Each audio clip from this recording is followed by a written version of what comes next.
नमस्कार। भारत का tax system एक बहुत ही बड़े बदलाव के मुहाने पर खड़ा है। आने वाले कुछ सालों में हम जिस तरह से टैक्स भरते हैं वो शायद पूरी तरह बदल जाए। तो चलिए आज इसी की गहराई में उतरते हैं और समझने की कोशिश करते हैं कि 2026 में भारत का टैक्स सिस्टम कैसा दिख सकता है और इसका हम सब पर क्या असर पड़ेगा। देखिए, इन सारे बदलावों के पीछे एक बहुत बड़ा सपना है। वो सपना है भारत को साल 2047 तक एक विकसित राष्ट्र बनाने का। और जाहिर है, इतने बड़े लक्ष्य को हासिल करने के लिए अर्थव्यवस्था में कुछ बड़े और मजबूत कदम उठाने ही पड़ेंगे। तो सवाल ये उठता है कि क्या ये जो आने वाले टैक्स सुधार हैं, वो उसी बड़े सपने की तरफ एक मजबूत कदम है? ये समझना बहुत जरूरी है कि ये सिर्फ छोटे मोटे बदलाव नहीं है, बल्कि ये देश की पूरी टैक्स फिलॉसफी को बदलने की एक कोशिश हो सकते हैं। और ये सब हो कब सकता है? तो इस तारीख को ध्यान से देख लीजिए, 1 अप्रैल 2026। ये वो संभावित तारीख है जब ये बड़े टैक्स सुधार लागू हो सकते हैं। एक ऐसी तारीख जो सीधे सीधे हम सबके फाइनेंस पर असर डालेगी। तो सबसे पहले आइए इस बदलाव की बड़ी तस्वीर को समझते हैं। ये कहानी सिर्फ टैक्स की दरें कम या ज्यादा करने की नहीं है, ये कहानी टैक्स सिस्टम की पूरी बुनियाद को ही बदलने की है। अगर पिछले कुछ बजटों को देखें तो एक ट्रेंड बिल्कुल साफ है। सरकार लगातार नई टैक्स व्यवस्था यानी न्यू टैक्स रेजिम को आगे बढ़ा रही है और ऐसा लगता है कि 2026 तक पुरानी टैक्स व्यवस्था को पूरी तरह से अलविदा कह दिया जाएगा और नई व्यवस्था ही टैक्स भरने का डिफॉल्ट या शायद एकमात्र विकल्प बन जाएगी। अच्छा, अब आते हैं उस सवाल पर जो सबके मन में होता है, इन सब बदलावों का आम आदमी की जेब पर सीधा असर क्या पड़ेगा? आखिर में इससे पैसों की बचत होगी या नहीं? तो सबसे बड़ी और शायद सबसे अच्छी खबर ये हो सकती है कि टैक्स फ्री इनकम की जो सीमा है उसे बढ़ाकर 10 लाख रुपए तक किया जा सकता है। मतलब अगर किसी की सालाना कमाई 10 लाख तक है तो हो सकता है कि उन्हें कोई टैक्स ही ना देना पड़े। सोचिए, ये कितनी बड़ी राहत होगी। और बात यहीं खत्म नहीं होती। जो लोग नौकरी पेशा हैं यानी सैलरीड क्लास, उनके लिए स्टैंडर्ड डिडक्शन की सीमा को भी बढ़ाकर 1 लाख रुपए किया जा सकता है। ये सीधे सीधे टैक्सेबल इनकम को कम कर देगा, जिसका मतलब है कि हाथ में ज्यादा सैलरी आएगी। देखिए, ये दोनों व्यवस्थाएं दो अलग अलग आर्थिक सोच पर टिकी हैं।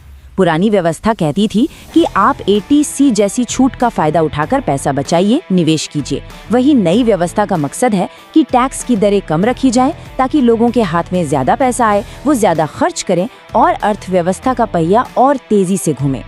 तो सवाल यह है कि सरकार ये सब करेगी कैसे? इसका जवाब टेक्नोलॉजी में छिपा है।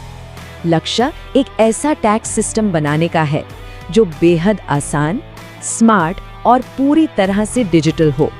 और इसका सबसे बड़ा जरिया होगा डायरेक्ट टैक्स कोड यानी DTC। ये एक नया कानून है जिसका बहुत लंबे समय से इंतजार हो रहा है।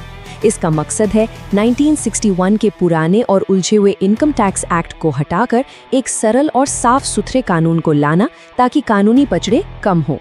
जरा कल्पना कीजिए कि भविष्य में टैक्स भरना कितना आसान हो सकता है। आपकी ज्यादातर जानकारी जैसे सैलरी, बैंक का ब्याज, डिविडेंड, ये सब पहले से ही आपके ITR फॉर्म में भरी होगी। आपको बस उसे एक बार चेक करके सबमिट करना होगा। लंबे चौड़े हिसाब किताब का झंझट ही खत्म।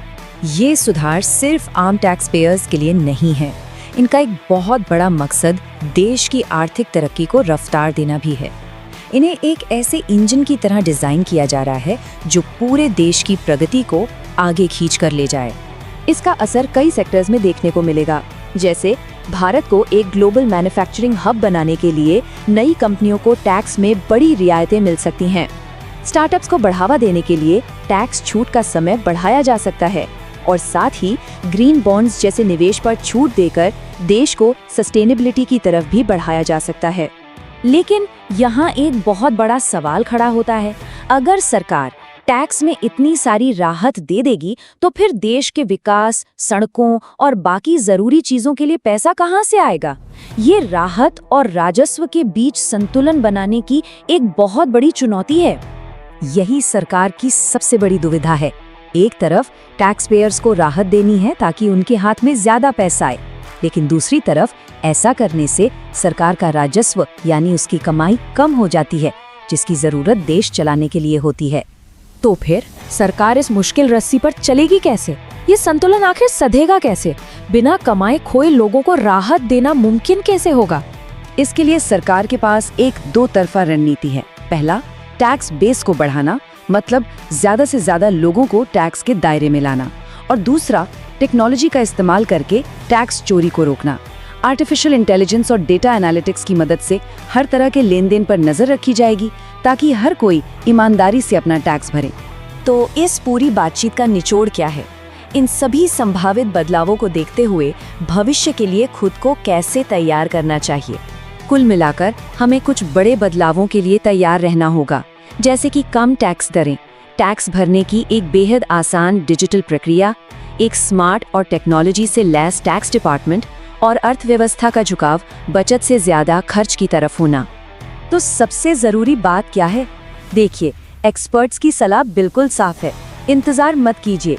इन सभी संभावित बदलावों को ध्यान में रखते हुए अभी से अपनी फाइनेंशियल प्लानिंग शुरू कर देना ही सबसे समझदारी का काम है।